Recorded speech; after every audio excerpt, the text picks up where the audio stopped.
मरने के बाद स्वर्ग के द्वार पर 4 व्यक्ति खड़े थे। इन 4 व्यक्तियों में पहला राजा था, दूसरा एक बिजनेसमैन था, तीसरा पंडित था और चौथा एक आम आदमी मजदूर था। किसी को भी यह पता नहीं था कि कौन स्वर्ग के अंदर प्रवेश कर पाएगा और कौन वहीं से वापस लौटा दिया जाएगा। सब स्वर्ग का दरवाजा खुलने की राह देख रहे थे और आपस में बातें कर रहे थे। जैसे कि राजा को मरने से पहले से ही आदत थी, उसने अपनी बात सबसे पहले बताई। राजा ने कहा, मैं बहुत प्रख्यात राजा हूँ, मैंने धरती पर अपना बहुत नाम कमाया है, इसलिए पूरी संभावना है कि मैं ही स्वर्ग में जाऊंगा। फिर व्यापारी ने अपनी बात सामने रखी, वह बोला, मैंने धरती पर खूब धन कमाया और उस धन से मैंने सैकड़ों लोगों की मदद की, इसलिए मैं ही स्वर्ग का हकदार हूँ। अब बारी थी पंडित की, तो पंडित ने मुंह खोला और सबको यह कहा, चाहे तुम जो सोच लो, लेकिन यह बात तो तय है कि स्वर्ग के दरवाजे खुलेंगे तो मेरे लिए ही। सब जानते हैं कि पंडित दिन रात भगवान को याद करते हैं, इसलिए स्वाभाविक है कि स्वर्ग में पंडित का स्वागत किया जाए। जब सब ने अपना अपना पक्ष रख दिया, तब सबकी नजर उस मजदूर पर थी जो चुपचाप अपनी नजरें नीचे झुकाए बिना कुछ बोले वहीं पर खड़ा रहा।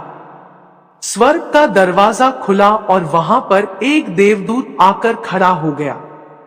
देवदूत के हाथों में एक पुस्तक थी जिसमें इन सभी के कर्मों के बारे में लिखा हुआ था।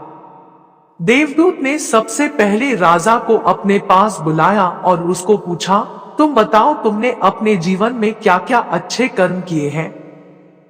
मैं उन्हें इस पुस्तक में देखकर फैसला करूंगा कि तुम्हें अंदर आने देना है या नहीं। राजा ने कहा, मेरा राज्य जितना बड़ा था उतना ही समृद्ध था और मेरी राज्य के सभी लोग खुशहाल थे। सभी बड़े आनंद से रहते थे, मैंने उन्हें कभी भी किसी भी चीज की कमी नहीं होने दी। यही मेरे अच्छे कर्म है। देवदूत ने अपने पुस्तक में देखा और देखने के बाद राजा से कहा, तुम सच बोलते हो, तुमने अपने राज्य की प्रजा को बहुत सुखी रखा था, लेकिन तुमने अपने राज्य की सीमा बढ़ाने के लिए जितने युद्ध किए थे, उन युद्ध की वजह से हजारों सैनिकों ने अपनी जान गंवा दी थी। उन हजारों सैनिकों के परिवार के दुख का कारण तुम बने थे, इसलिए तुम स्वर्ग में नहीं आ सकते। अब बारी थी व्यापारी की। व्यापारी से जब देवदूत ने पूछा कि तुम्हारे अच्छे कर्म क्या है, तब व्यापारी ने उससे कहा, मैंने सैकड़ों लोगों को खाना खिलाया है, कई आश्रमों में दान किया है, कई निराश्रित लोगों के लिए घर बना कर दिया है, यह मेरे अच्छे कर्म है। देवदूत ने फिर से अपने पुस्तक में ध्यान से देखा और देखने के बाद व्यापारी से कहा, तुम्हारा कहना भी ठीक है कि तुमने बहुत दान धर्म किया है, लेकिन यह दान धर्म तुमने जिन पैसों से किया है, उन पैसों को कमाने के लिए तुमने न जाने कितने झूठ बोले हैं, कितनी हेराफेरियां की है और कितनी मिलावटें की है, इसलिए तुम भी स्वर्ग में नहीं आ सकते। जब पंडित से यही सवाल किया गया तो पंडित ने बड़े ही आत्मविश्वास के साथ कहा, मैंने अनगिनत लोगों को ज्ञान दिया है, हजारों यज्ञ और पूजाएं की है और दिन रात भगवान का जाप किया है, इससे अच्छे कर्म और क्या ही हो सकते हैं। देवदूत ने अपनी पुस्तक के अंदर झांक कर देखा और पंडित से कहा, आपने जितने भी लोगों को जो भी ज्ञान दिया है, उन बातों पर खुद कभी अमल नहीं किया।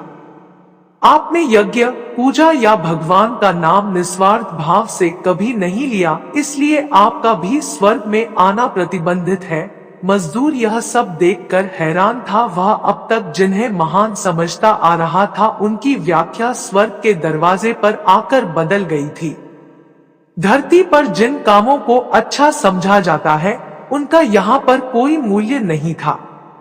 यमदूत ने जब इस मजदूर को अपने पास बुलाया और इससे पहले कि वह उससे उसके अच्छे कर्मों के बारे में पूछता, मजदूर बोल पड़ा, प्रभु, मैं जानता हूँ कि मैं भी स्वर्ग में आने के लायक नहीं हूँ, लेकिन मैं फिर भी एक बार बाहर से ही स्वर्ग को झांक कर देखना चाहता हूँ, बस इससे ज्यादा मेरी कोई इच्छा है ही नहीं। क्योंकि ऐसी इच्छा पालने के लिए मैंने जीवन में कुछ भी नहीं किया है।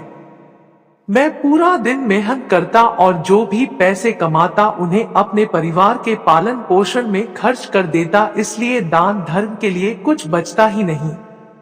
लोगों की भला मैं क्या सेवा करता, क्योंकि काम के बाद जो थोड़ा सा समय मिलता उसको अपने ही बूढ़े माँ बाप की सेवा में बिता देता। और यह सब करने के बाद मैं कभी कभी मंदिर भी चला जाता और भगवान से जैसा भी मुझे दिया है उस जीवन के लिए धन्यवाद कहता। देवदूत ने अपनी पुस्तक में बड़े ध्यान से देखा और थोड़ी देर देखते ही रहा। फिर उसने मजदूर से पूछा कि तुम याद करके बताओ, तुमने कभी तो कोई अच्छा काम किया होगा।